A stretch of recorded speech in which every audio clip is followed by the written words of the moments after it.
పరిస్థితి కనిపిస్తుంది. సువర్ణ బలరాం, అయితే మనం చూసుకుంటే పాకిస్తాన్ ఏప్రిల్ 22న పెహల్గాంలో దాడులు జరిగిన తర్వాత భారత్ మాపై దాడి చేసే అవకాశాలు ఉన్నాయని చెప్పి ముందస్తుగానే స్టేట్మెంట్స్ పాస్ చేసిన సందర్భాలు మనం చూసాం. మరి ఇంత పెద్ద దాడి జరిగినప్పుడు పాకిస్తాన్ రాడార్ సిస్టమ్ ఎందుకు పనిచేయలేదు? ఇది ఇవాళ ప్రపంచమంతా కూడా ఆశ్చర్యపోతున్న పరిస్థితి సువర్ణ. ప్రధానంగా ఇవాళ భారతదేశం మా మీద దాడి చేస్తుంది అని చెప్పి ఎక్కడ పడితే అక్కడ ప్రపంచమంతా పోయి పాకిస్తాన్కి సంబంధించిన పాలకులు ఏడిచిన పరిస్థితి కనిపించింది.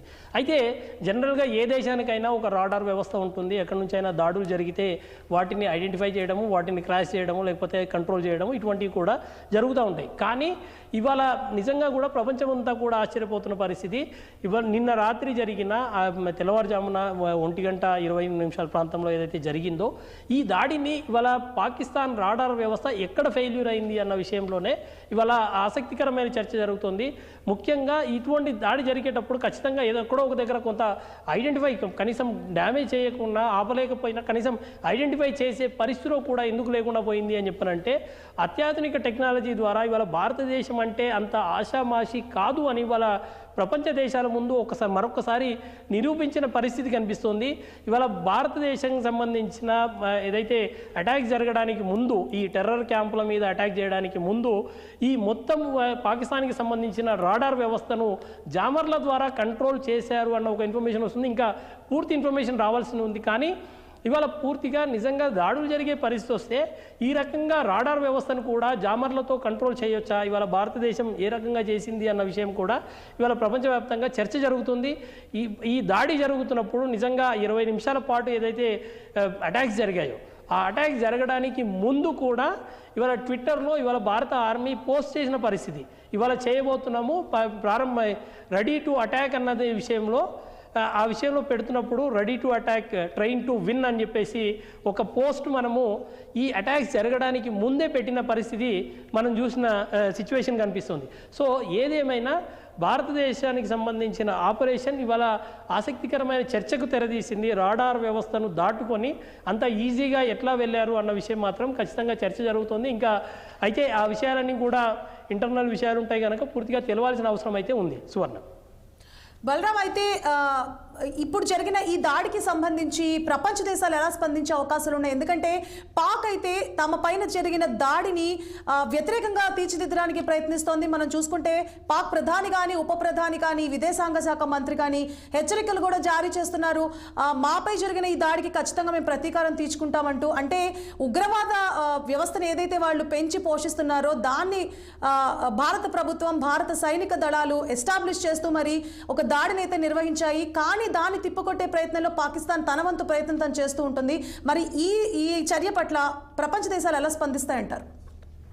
సువర్ణ, ఇవాళ ఇంట్రెస్టింగ్గా ఇంత అటాక్ జరిగితే ఇవాళ అవునన్నా కాదన్నా ఇవాళ ప్రపంచ దేశాలన్నీ కూడా మనల్ని చూస్తున్న పరిస్థితి. ఒక దేశంలోకి ఇంకో దేశం వెళ్ళి 4 క్యాంపుల మీద దాడి చేసి అక్కడ ఉన్న వాళ్ళను ఎంతమంది చనిపోయారో ఇంకా క్లారిటీ రాలేదు. అయినా ఇవాళ ప్రపంచ దేశాలు ఎక్కడా కూడా భారతదేశాన్ని వ్యతిరేకించే పరిస్థితి కనిపించలేదు. అదే ఇవాళ భారతదేశం సాధించిన అత్యంత బలమైన దౌత్య విజయంగా మనం భావించాల్సిన అవసరం ఉంది. ముఖ్యంగా ఇవాళ ఇప్పటికే ఈ విషయంలో ఒక రకంగా చూసుకుంటే పాకిస్తాన్ అమెరికాను కన్సల్ట్ చేసే ప్రయత్నం చేసినట్టుగా మనకు సమాచారం అందుతోంది. ఈ రకంగా మా మీద దాడి చేసింది భారత్, కాసేపు మళ్ళీ ఇంకా ఇది ఇక్కడ ఆగదు అని అంటున్నారు, ఇంకా ఎన్ని దాడులు చేస్తారో తెలియదు అని చెప్పని అన్నప్పుడు ఖచ్చితంగా అమెరికా అన్ని మూసుకొని కూర్చోండి అనే ఒక ఇండికేషన్ ఇచ్చినట్టుగానే కనిపిస్తోంది. భారతదేశము ఇవాళ ఏదైతే చేసిందో స్పష్టంగా దీనికంటే ముందు జరిగిన ఎక్సర్సైజ్ అయితే ఉందో, ముఖ్యంగా భారతదేశం అంతా కూడా ఇప్పటికే నరేంద్ర మోడీ గారు ప్రధాని అయిన తర్వాత ప్రపంచ దేశాలతో ఒక మంచి ర్యాపో ఏర్పాటు చేసుకున్నారు. వారందరితో కూడా మంచి సంబంధాలను కొనసాగిస్తున్న పరిస్థితి. వారందరికీ ఒక విషయాన్ని ఎస్టాబ్లిష్ చేయగలిగారు. ఇవాళ భారతదేశము టెర్రరిజం విక్టిమ్గా ఉంది, దానికి అంతటికీ కూడా పెంచి పోషిస్తుంది పాకిస్తాన్లో ఇక్కడిక్కడ సెంటర్లలో ట్రైనింగ్ క్యాంప్స్ ఉన్నాయి. ఈ ట్రైనింగ్ క్యాంప్స్ ద్వారా ఇవాళ భారతదేశంలోకి మాత్రమే రావట్లేదు, ఖచ్చితంగా ప్రపంచ దేశాల్లో, ఇతర దేశాల్లో కూడా ఇవాళ టెర్రరిస్ట్ కార్యకలాపాలు జరుగుతున్నాయని చెప్పానంటే వాటన్నిటినీ ఇక్కడ నుంచే ట్రైనింగ్ అవుతూ ఉంది. వీటన్నిటికీ కారణం పాకిస్తాన్కు మీరు ఇస్తున్న డబ్బులు, పాకిస్తాన్కి మీరు ఇస్తున్న సహకారమే అని చెప్పి ఇవాళ ఒక రకంగా దౌత్యపరమైన విజయం ఇవాళ భారతదేశం సాధించింది. ప్రపంచ దేశాలన్నీ కూడా ఇవాళ ఈ విషయంలో పాకిస్తాన్ని సైలెంట్గా ఉండమని చెప్పని అంటున్నాయే కానీ భారతదేశాన్ని ఉండమనట్లేదు. ఇప్పటికే ఇజ్రాయెల్ నుంచి ఒక పోస్ట్ మనం చూసుకున్నాం. ఇజ్రాయెల్ డైరెక్ట్గా ఆ దేశం నుంచే పోస్ట్ మనకు అనిపించింది.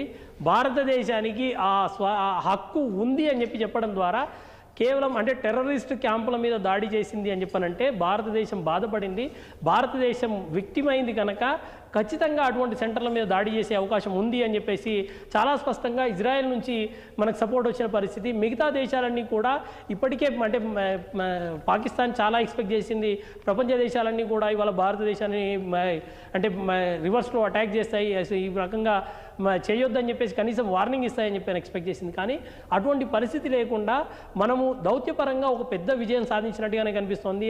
అన్ని దేశాలకు ఎవరైతే మిత్ర దేశాలు ఉన్నాయో వారన్నిటికీ అందరికీ కూడా ముందుగానే ఇన్ఫర్మేషన్ ఇచ్చాం.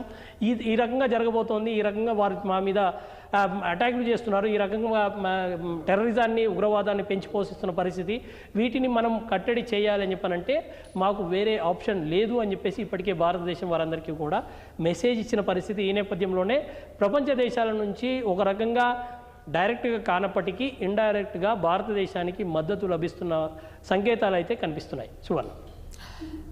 బలరాం, ఫైనల్గా ఆపరేషన్ సింధూర్